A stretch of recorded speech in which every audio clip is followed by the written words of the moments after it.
What's up guys, Everything Apple Pro here. Super excited today. It's a new hardware day. OnePlus just announced their OnePlus 5T and I've got it here today to do a quick unboxing and first hands-on impression. So this is the spiritual successor to the OnePlus 5, a phone that I really liked actually for its value, for what you get, the speed of it, the lack of animations that so many Android phones seem to have. So I expect this one to be an improvement over this one in many ways. Not to mention the biggest overhaul would be the display, a 6-inch organic LED display that's specifically built to work better in sunlight, as well as a ton of other improvements. I'm so excited actually. There's a lot that this phone has going for it, and let's go ahead and get in here. I'm so excited to just unbox this. All right, so let's get in here.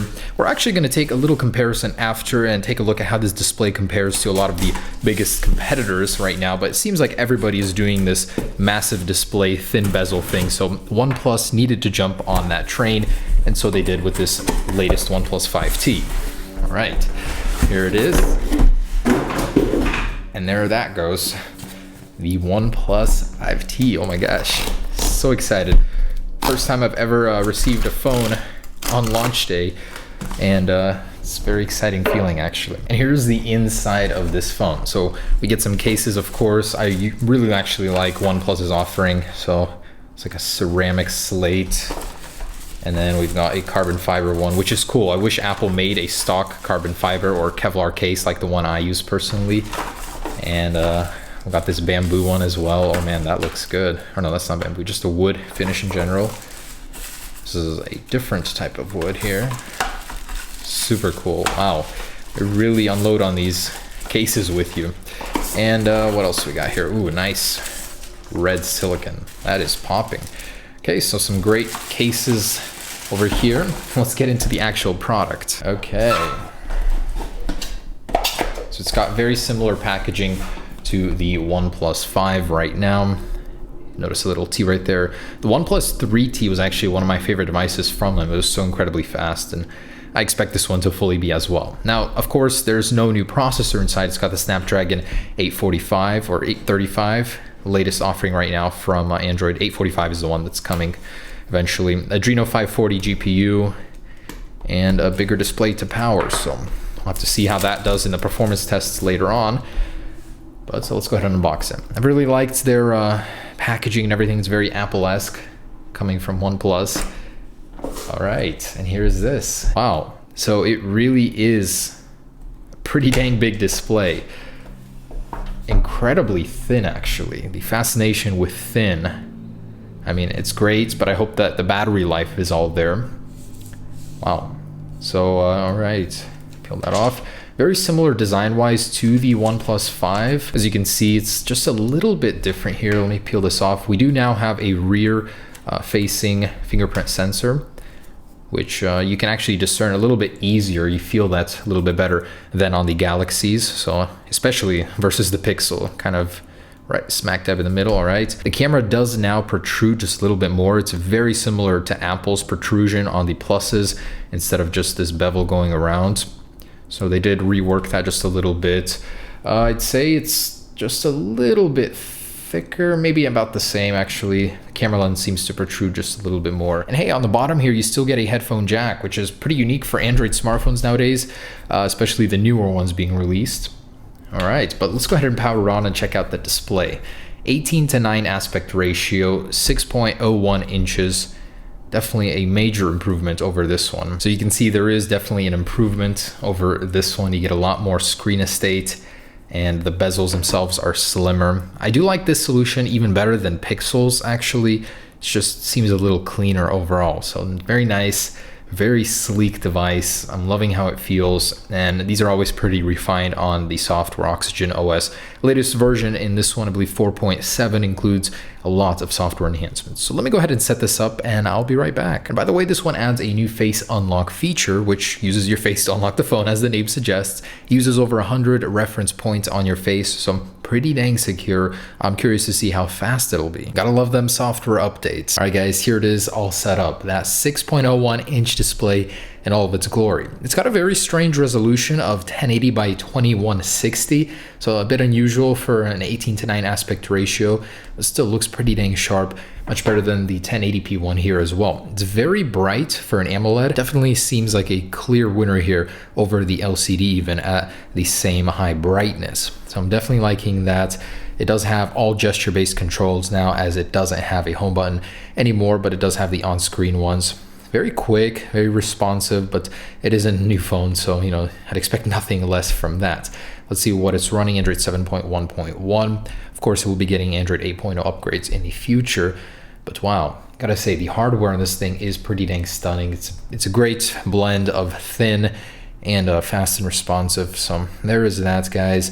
It does have a lot of new software features. One of my favorites is the double tap on the power button to quickly take a picture. So with that enabled, just double tap the power button and it'll take a picture really quick. Setting I really like for those quick moments when you need to take something and boom, there it is, you got it.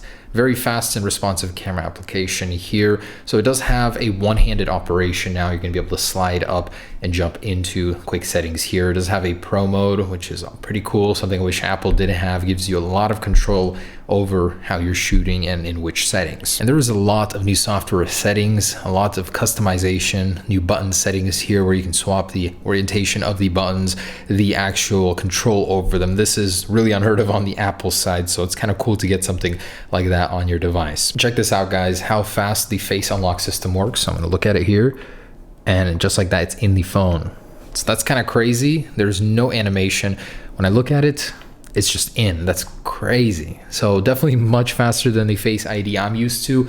It definitely isn't going to be as secure, as it doesn't have the 3D depth mapping in the camera like Apple. But hey, from a simple glance, that's pretty impressive that it unlocks that fast. They also do tout that the fingerprint sensor unlock takes 0.2 seconds. So let's see about that. I'm going to tap it in 3, 2, 1. Wow, that is so impressive.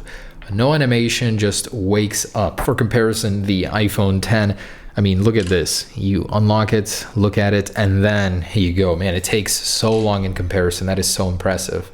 So definitely much faster there. Screens, look at that. I mean, the iPhone definitely is smaller, but does look more impressive for the size. Although this display definitely does compete more with the latest offerings from so many manufacturers. Definitely a huge improvement, and for $499, you get a lot of value here. You're getting ultra fast fingerprint and face unlock systems, gesture based, so massive organic LED display. Definitely like it's huge improvement. Very bright. And something really neat in the gestures, swipe fingerprint for notifications. Basically just swipe down on the fingerprint sensor in the back, and that is really cool. Something like that, pretty cool without having to take your other hand and swipe down on the notifications. Really great use of the fingerprint sensor in the back, I think. So I really like that one. So quickly from the camera, just hold on the back of the fingerprint sensor and it takes a picture.